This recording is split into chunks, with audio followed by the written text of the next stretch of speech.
മുംബൈയിലെ ടെർമിനൽ 2-ൽ നിന്ന് മന്ദം മന്ദമെത്തി പറന്നുയർന്ന അവസാന യാത്ര.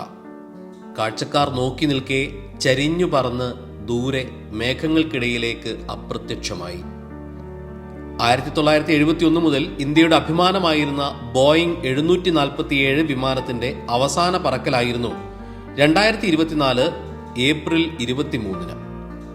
കാലപ്പഴക്കവും സർവീസ് നഷ്ടവും കാരണം ഇന്ത്യ സ്വന്തമാക്കിയ 4 വിമാനങ്ങളും അമേരിക്കയിലുള്ള കമ്പനികൾക്കാണ് വിറ്റത്.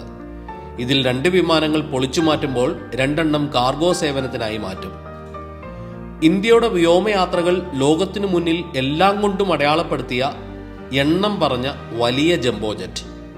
യാത്രാമൊഴി ചൊല്ലി പറന്നകലുമ്പോൾ എയർ ഇന്ത്യയിലെ ഒരുപറ്റം ജീവനക്കാരും ആ പറക്കൽ കാണാനെത്തിയവരും കൈ വീശിക്കൊണ്ടേയിരുന്നു കണ്ണെത്താ ദൂരത്തോളം.